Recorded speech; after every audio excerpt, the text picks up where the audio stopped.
नमस्कार, एक बार फिर से आप सभी का बहुत बहुत स्वागत है हमारे YouTube चैनल पे। आज फिर से मैं आप सभी के लिए क्लास 8 साइंस चैप्टर 1 जिसका नाम है फसल उत्पादन एवं प्रबंधन। ये चैप्टर आपके एग्जाम के लिहाज से काफी महत्वपूर्ण है। तो आइए शुरुआत करते हैं इस पूरे चैप्टर को। इस चैप्टर के सबसे महत्वपूर्ण पॉइंट्स को हम यहाँ पे देखेंगे कि कौन कौन से ऐसे पॉइंट्स हैं जो इस चैप्टर के लिए काफी महत्वपूर्ण है। सबसे पहला पॉइंट हमारा कहता है, जब एक ही किस्म के पौधे किसी स्थान पर बड़े पैमाने पर उगाए जाते हैं तो इसे हम फसल कहते हैं। ऑलरेडी जब मैं आपको आपके साइंस के बुक को पढ़ा रहा था, चैप्टर 1 को जब बुक के माध्यम से पढ़ा रहा था, पूरे बुक को समझाया था, उस समय मैं बताया भी था कि फसल क्या होता है, फसल किसे कहते हैं। तो जब एक ही किस्म के पौधे को एक ही जगह पर बड़े पैमाने पर उगाया जाता है या फिर उसकी खेती की जाती है तो उसे हम क्या कहते हैं? फसल कहते हैं। ये हमारा पहला पॉइंट था। दूसरा पॉइंट है मिट्टी तैयार करना, बुआई करना, खाद एवं उर्वरक देना, सिंचाई करना, खरपतवार से सुरक्षा, कटाई एवं भंडारण, ये सभी किसानों के द्वारा उपयोग में लाए जाने वाले कृषि पद्धतियां हैं। यदि आपसे पूछा जाता है प्रश्न में कृषि पद्धति से आप क्या समझते हैं तो आप बताएंगे एक फार्मर जो होता है, एक किसान जो होता है, वो खेती करने से पहले क्या करता है? मिट्टी तैयार करता है, मतलब सॉइल को प्रिपेयर करता है, बुआई करता है, बीजों को डालता है, खाद एवं उर्वरक मतलब कि इसके अंदर जितने भी फर्टिलाइजर होते हैं उसका उपयोग करता है, सिंचाई करता है, खरपतवार से सुरक्षा करता है, कटाई करता है और भंडारण करता है, मतलब स्टोरेज करता है। तो ये सभी किसानों के द्वारा जो उपयोग में लाए जाते हैं इसे हम क्या कहते हैं? कृषि पद्धति के नाम से जानते हैं। अगला पॉइंट हमारा कहता है मिट्टी को उलटने पलटने एवं पोला करने की प्रक्रिया को जुताई कहा जाता है। जब भी किसान किसी प्रकार की खेती को करने की शुरुआत करता है तो सबसे पहले वो क्या करता है? मिट्टी को खेतों में जुताई करवाता है, मिट्टी को उलट पुलट करवाता है। इससे मिट्टी हल्की हो जाती है और उसमें जब फसलों को लगाया जाता है तो उसकी जड़ें जो हैं वो आसानी से मिट्टी में फैल पाती है। इसी को हम क्या कहते हैं? जुताई कहते हैं। अगला पॉइंट हमारा कहता है वे पदार्थ जिन्हें मिट्टी में पोषक स्तर बनाए रखने के लिए मिलाया जाता है। कई बार आपने सुना होगा कि लोग खेतों में खाद डालते हैं, खेतों में गोबर का खाद डालते हैं और यूरिया डालते हैं, नाइट्रोजन डालते हैं, फास्फोरस डालते हैं, जो भी हो, मतलब कि कई बार ऐसी चीजों को डाला जाता है। तो ऐसी चीजों को जो खेतों में मिलाया जाता है, क्यों मिलाया जाता है? कभी कभी कीटनाशक को खत्म करने के लिए, कभी कभी अवांछनीय पौधों को खत्म करने के लिए। अवांछनीय पौधे का मतलब होता है वो पौधे जो खेतों में जरूरत नहीं है लेकिन उग गया है तो उसे खत्म करने के लिए उगाया जाता है। तो अब हम क्या कहते हैं? उन्हें खाद एवं उर्वरक कहते हैं। क्या कहते हैं? खाद एवं उर्वरक कहते हैं। अगला पॉइंट हमारा कहता है जैविक खाद बनाने के लिए अवशिष्टों का अपघटन सूक्ष्म जीवों द्वारा किया जाता है। जैविक खाद बनाने का मतलब क्या है? आपने कंपोस्ट को देखा होगा, जिसमें क्या होता है, गांव में देखा होगा कि लोग गोबरों को एक जगह पर इकट्ठा करते हैं और उससे खाद तैयार होता है, या कोई पेड़ पौधा सड़ जाता है उससे खाद तैयार होता है। तो ये जैविक खाद बनाने के लिए सूक्ष्म जीवों की आवश्यकता होती है। खेतों में लगातार फसल उगाने से खेतों में पोषक तत्वों की कमी हो जाती है। अगला पॉइंट हमारा कहता है आप लगातार अगर खेती कर रहे हैं और कंटिन्यू उसमें पैदावार कर रहे हैं, फसल बो रहे हैं, किसी प्रकार के पौधों को लगा रहे हैं, तो अगर आप लगातार इस प्रकार की खेती को करते हैं तो क्या होता है? पोषक तत्वों की कमी हो जाती है। फिर उसमें क्या किया जाता है? यूरिया, अमोनिया सल्फेट, पोटास आदि उर्वरकों का उपयोग करके खेतों के अंदर उर्वरक क्षमता को बढ़ाया जाता है, मतलब फर्टिलिटी को बढ़ाया जाता है, उससे पैदावार की क्षमता को बढ़ाया जाता है। अगला पॉइंट कहता है उर्वरक जो होता है वो फैक्ट्रियों में बनाया जाता है, ये केमिकल के माध्यम से बनाया जाता है। जितने भी उर्वरक हैं वो फैक्ट्रियों में बनाया जाता है। खाद जैविक प्रक्रिया द्वारा बनता है, इसके बनाने की जो प्रक्रिया है वो खाद जैविक प्रक्रिया के द्वारा बनता है। अगले पॉइंट में कहता है केचुए एवं सूक्ष्म जीव मिट्टी को पलटकर पोला करते हैं। ये केचुआ वगैरह जो होता है, जो आपको गांव में चेरा जिसको कहते हैं या चाली कहते हैं, कई जगहों पे अलग अलग, बरसात के समय में हमने देखा होगा कि पानी के अंदर वो पतला पतला सा होता है, चलता रहता है मिट्टी के अंदर, तो वो क्या करता है, उसी को हम केचुआ कहते हैं। ये सब जो जमीन होता है ना, जो मिट्टी होता है, उसको पोला बनाता है और उसके अंदर ह्यूमस बनाता है तथा रासायनिक प्रक्रिया द्वारा मिट्टी की उर्वरा शक्ति को बढ़ा दिया जाए। इसके अलावा अगला पॉइंट हमारा कहता है कल्टीवेटर के उपयोग से, कल्टीवेटर के माध्यम से श्रम को और समय को दोनों को बचाया जाता है। कल्टीवेटर एक प्रकार का मशीन है। इस मशीन से काम करने से क्या होता है, श्रम मतलब कि मेहनत भी बच जाता है और टाइम भी बच जाता है। अगला पॉइंट हमारा कहता है फसलों को अदल बदल कर बोना फसल चक्रण कहलाता है। एक बार खेत में हमने मूली लगा दिया, एक बार हमने गाजर लगा दिया, एक बार हमने चुकंदर लगा दिया, तो अब अलग अलग तरह की खेती हम कर रहे हैं ना, तो इस तरह के अलग अलग फसलों के बोने को और अलग अलग फसल का बोना क्या कहलाता है, फसल चक्रण कहलाता है। अगला पॉइंट हमारा कहता है राइजोबियम जीवाणु जो होता है, जो राइजोबियम मैंने आपको बुक में पढ़ाया भी था राइजोबियम के बारे में। राइजोबियम जीवाणु जो है वो वायुमंडलीय नाइट्रोजन का स्थिरीकरण करते हैं, मतलब वातावरण में जो नाइट्रोजन मौजूद है उसे खींचकर मिट्टी के अंदर डालते हैं, जिससे मिट्टी की जो उर्वरक क्षमता है वो बढ़ जाता है। अगला पॉइंट हमारा कहता है मोट, चैन पंप, ढेकली, रहट, ये सभी सिंचाई के पारंपरिक तरीके हैं। ये बुक के समय में जब मैं आपको बुक पढ़ा रहा था तो उसमें मैंने आपको डायग्राम भी दिखाया था कि कैसे मोट काम करता है, ढेकली काम करता है, पंपिंग पंप काम करता है। ये सब कुएं, जलकूप, तालाब, झील, नदियां, बांध, नहर आदि सिंचाई के मुख्य स्रोत के रूप में जाने जाते हैं। हमारे भारत की अगर हम बात कर लें तो अगर खेतों की सिंचाई करनी है तो हम कुएं से करते हैं या फिर पंप से करते हैं या फिर तालाब, झील, नदियों से करते हैं। कई जगहों पर बांध के माध्यम से भी किया जाता है, कई जगहों पर नहर के माध्यम से भी किया जाता है। नहर के माध्यम से पंजाब वगैरह के साइड में सिंचाई किया जाता है।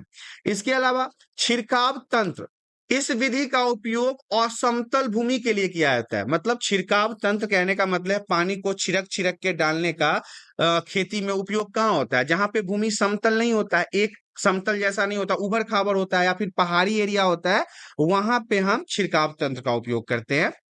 अगला पॉइंट हमारा कहता है जब हम एक ही जमीन पर बार बार पौधे उगाते हैं तो ये पौधे मिट्टी में से पोषक तत्वों को सोख लेते हैं। जब एक ही जगह पर, एक ही जमीन पर बार बार पेड़ पौधों को उगाया जाता है तो ये पौधे क्या होता है, मिट्टी में से पोषक तत्वों को सोख लेता है और मिट्टी में इन पोषक तत्वों की कमी हो जाती है। बार बार खेती करने से उस जगह पर उसकी जो उर्वरा शक्ति है या फिर क्षमता है वो कम हो जाता है। अगला पॉइंट कहता है फसलों में पौधों के साथ साथ कुछ अनचाहे पौधे भी उग जाते हैं। कई बार आपने देखा होगा खेती करने के बाद, खेती करते समय फसलों के साथ वहां पे कुछ अलग अलग जंगल भी उग जाता है। इन पौधों को हम खरपतवार के नाम से जानते हैं। अगला पॉइंट हमारा कहता है फसल या फसल उत्पादों को हानि पहुंचाने वाले जीवों को मारने वाली रासायनिक दवाओं को हम पीड़कनाशी भी कहते हैं। इसे हम क्या कहते हैं, पीड़कनाशी भी कहते हैं। ऐसी दवाइयां जो वहां के मतलब फसलों को नुकसान पहुंचाता है या भंडारण करने के समय यदि वो अनाजों को नुकसान पहुंचाता है तो इसे मारने वाले रासायनिक दवाइयों को हम पीड़कनाशी कहते हैं।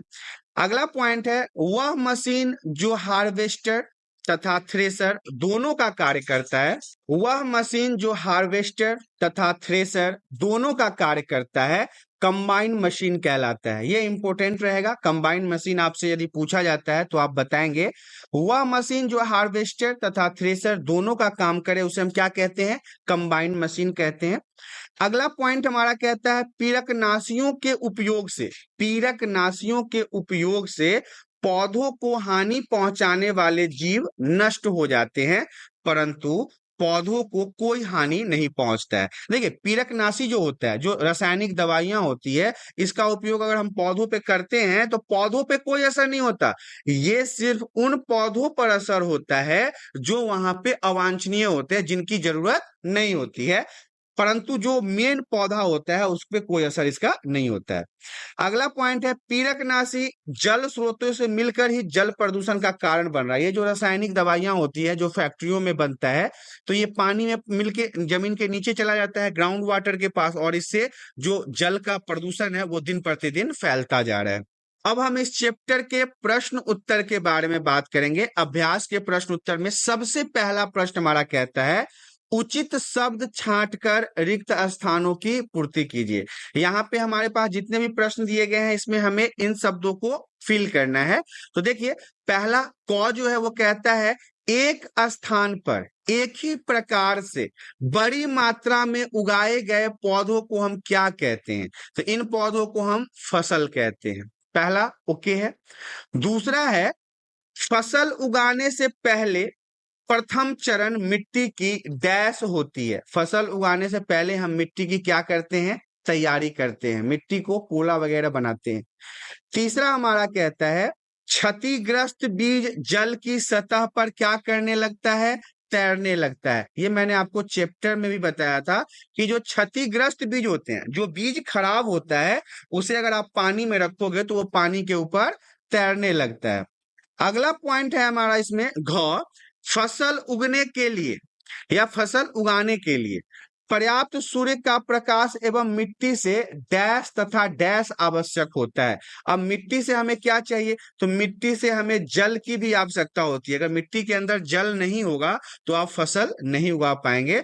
और दूसरा है पोषक, उसके अंदर पोषक मौजूद होना चाहिए ताकि वो फसल को सही तरीके से उगने में मदद करे। तो ये पहला प्रश्न हो गया। अब हम दूसरे प्रश्न की तरफ बढ़ते हैं। दूसरा प्रश्न हमारा कहता है कॉलम ए में दिए गए शब्दों का मिलान कॉलम बी से कीजिए। कॉलम ए में जो दिया गया इस तरफ कॉलम 1 है और इस तरफ कॉलम बी है, तो इन दोनों को हमें मिलान करना है। तो सबसे पहले हम देख लेते हैं कि खरीफ फसल, तो खरीफ फसल में क्या आता है? खरीफ फसल में हमारा धान और मक्का आता है। अगर आपसे पूछा जाए खरीफ फसल के उदाहरण के रूप में आप दो फसलों का नाम बताएं, तो आप बताएंगे धान एवं मक्का जो है वो खरीफ फसल के अंदर आता है। अब हम बात करेंगे रबी फसल के बारे में। तो रबी फसल में क्या आता है? रबी फसल में आता है गेहूं, चना और मटर। तीसरा है रासायनिक उर्वरक, तो रासायनिक उर्वरक में आएगा यूरिया एवं सुपर फास्फेट या और भी बहुत सारे नाइट्रोजन वगैरह हैं, ये सारी चीजें आपको रासायनिक उर्वरक के अंदर आता है। चौथा पॉइंट है कार्बनिक खाद। अब कार्बनिक खाद के अंदर क्या आएगा? तो कार्बनिक खाद के अंदर हमारा आएगा पशु अवशिष्ट, गोबर, मूत्र एवं पादप अवशेष। ये सारी चीजें जो है वो कार्बनिक खाद के अंतर्गत आता है। तीसरा प्रश्न हमारा कहता है निम्नलिखित के दो दो उदाहरण दीजिए। सबसे पहला क्या उदाहरण देना है? खरीफ फसल का। तो खरीफ फसल का उदाहरण हो जाएगा गेहूं और चना, ये हमारे खरीफ फसल के उदाहरण के रूप में जाने जाते हैं। दूसरा है रबी फसल, तो रबी फसल में आ जाएगा धान और मक्का। तो ये भी प्रश्न आपका पूर्ण हो गया। अब हम चौथे प्रश्न की तरफ बढ़ते हैं। चौथा प्रश्न हमारा कहता है निम्नलिखित पर अपने शब्दों में से एक पैराग्राफ लिखिए। आपको इन सभी लाइनों पर आपको एक एक पैराग्राफ लिखना है, जैसे मिट्टी तैयार करना, बुआई, निराई, थ्रेसिंग, इन सभी के बारे में आपको एक एक पैराग्राफ लिखना है, मतलब 3 से 4 लाइन आपको लिखना पड़ेगा। तो सबसे पहले मिट्टी तैयार करना को देख लेते हैं। सबसे पहले हमारा क्या है? मिट्टी तैयार करना। कौन में आता है मिट्टी तैयार करना? मिट्टी तैयार करना कृषि की पहली प्रक्रिया है। सबसे पहले खेती में अगर कोई काम होता है तो वो मिट्टी तैयार किया जाता है। इसमें सबसे पहले जो जुताई किया जाता है, यहाँ पे थोड़ा सा मिस्टेक है, यहाँ पे सबसे पहले जुताई किया जाता है जिससे मिट्टी पलटा जाता है, मिट्टी को उलट पलट किया जाता है और पोला किया जाता है। जुताई की क्रिया हल या ट्रैक्टर में लगे कल्टीवेटर का उपयोग से किया जाता है। मिट्टी पोला करने में इसके जड़ें गहराई तक जाती है। जब मिट्टी ढीला हो जाएगा ना तो मिट्टी के अंदर जड़ जो है वो आसानी से फैल पाता है और पोली मिट्टी में रहने वाले सूक्ष्म जीव को वृद्धि करने में भी सहायता करता है। पोली मिट्टी में जल को धारण करने की क्षमता अधिक होती है, वो जल को ज्यादा एब्जॉर्ब करता है। दूसरा है बुआई। बुआई कृषि की दूसरी महत्वपूर्ण प्रक्रिया है जिसमें बीजों को मिट्टी के अंदर डाला जाता है। बोने से पहले उत्तम किस्म के बीजों का चयन किया जाता है जो अधिक उपज देती है और स्वस्थ होती है। तो ये आप बुआई के बारे में लिख सकते हैं। तीसरा है अब निराई के बारे में। खरपतवार को फसलों से हटाने की प्रक्रिया को क्या कहते हैं? निराई कहते हैं। इसमें खुरपी जैसे कृषि औजारों का उपयोग किया जाता है। निराई की एक दूसरी विधि भी है पीड़कनाशियों का उपयोग करना। पीड़कनाशियों के उपयोग के माध्यम से भी निराई किया जाता है, जिसे हम खरपतवारनाशी भी कहते हैं। ये क्या करता है? ये फसलों में उपस्थित अवांछित पौधों को नष्ट कर देता है, खत्म कर देता है। अगला पॉइंट हमारा है थ्रेसिंग। थ्रेसिंग किसे कहते हैं? काटी गई फसलों से बीज दानों को भूसे से अलग करने की विधि को हम क्या कहते हैं? थ्रेसिंग कहते हैं। किसी भी काटे गए फसल जो होते हैं उससे बीज और भूसे को अलग करने की प्रक्रिया को थ्रेसिंग कहा जाता है। आजकल थ्रेसिंग के लिए मशीनों का उपयोग होता है। थ्रेसिंग के बाद बीजों को सुरक्षित भंडारित कर लिया जाता है, इकट्ठा कर लिया जाता है। पांचवा प्रश्न हमारा कहता है स्पष्ट कीजिए कि उर्वरक खाद से किस प्रकार भिन्न होता है, अलग होता है, या फिर खाद और उर्वरक के बीच में आपको डिफरेंस को बताना है। तो सबसे पहले हम खाद को देख लेते हैं, दूसरी तरफ हमारा उर्वरक दिया हुआ है। तो खाद एक जैविक पदार्थ है, लेकिन उर्वरक एक रासायनिक पदार्थ है। खाद अपशिष्टों को मिट्टी में दबाकर बनाया जाता है, लेकिन उर्वरक को फैक्ट्रियों में बनाया जाता है। तीसरा है इसमें सभी प्रकार के पोषक तत्व पाए जाते हैं, लेकिन उर्वरक में विशेष प्रकार के पोषक तत्व पाए जाते हैं। मतलब जिन चीजों की आवश्यकता होती है वही चीज पाया जाता है। इस तरह से आपने खाद और उर्वरक के बीच के अंतर को भी देख लिया।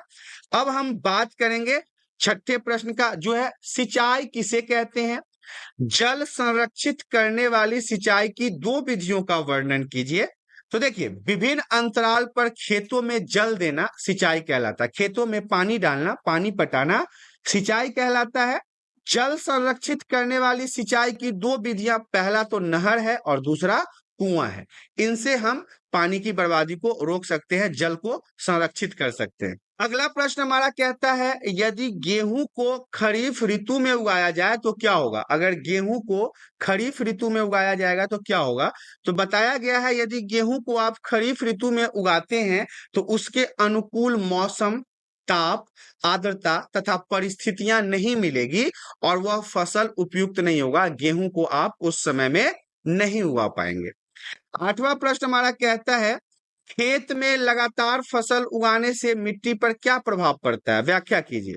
तो देखिए, खेत में लगातार फसल उगाने से मिट्टी की जो उर्वरता है, उर्वरक क्षमता है, उसकी जो उपज की क्षमता है वो कम हो जाती है। कई बार एक ही किस्म के पौधे उगाने से एक विशेष प्रकार के पोषक तत्वों की कमी हो जाती है। इस समस्या को हम फसल चक्रण या खेत को कुछ समय के लिए खाली छोड़कर हल किया जा सकता है। मतलब अगर हम खेत को कुछ समय के लिए खाली छोड़ दें तो उसके अंदर पोषक तत्व पुनः वापस भर जाएंगे। 9th क्वेश्चन हमारा कह रहा है खरपतवार क्या है और हम उसका नियंत्रण कैसे कर सकते हैं? फसलों में पौधों के साथ कुछ अनचाहे पौधे उग जाते हैं। फसलों के अंदर, खेतों के अंदर पौधों के साथ, जो भी पेड़ पौधा हम लगाते हैं उसके साथ कुछ ऐसे पेड़ पौधे उग जाते हैं, इन पौधों को हम खरपतवार कहते हैं। खरपतवारों को हम निम्न दो विधियों से नष्ट कर सकते हैं। अब निम्न दो विधियां यहाँ पे मैंने नहीं लिखा है, ये आपको कमेंट करके बताना है, क्योंकि मैंने जब आपको चैप्टर बताया था तो चैप्टर में ये साफ साफ बताया था कि हम खरपतवार को किस प्रकार से समाप्त कर सकते हैं। आप वैसे ही खरपतवार के उन दोनों पॉइंट्सों को बताएंगे कि कैसे हम उसे समाप्त कर सकते हैं। इस तरह से आपने देखा क्लास 8 पार्ट 1 फसल उत्पादन एवं प्रबंधन यहाँ पे समाप्त हो गया। आशा करता हूँ वीडियो में दी गई जानकारी आप सभी को पसंद आया होगा। जानकारी पसंद आया है तो वीडियो को लाइक और चैनल पे पहली बार आए हैं तो चैनल को सब्सक्राइब कर लें, ताकि इसी प्रकार के एजुकेशनल वीडियो आपको हमेशा प्राप्त होता रहे। आज के लिए इतना ही, धन्यवाद।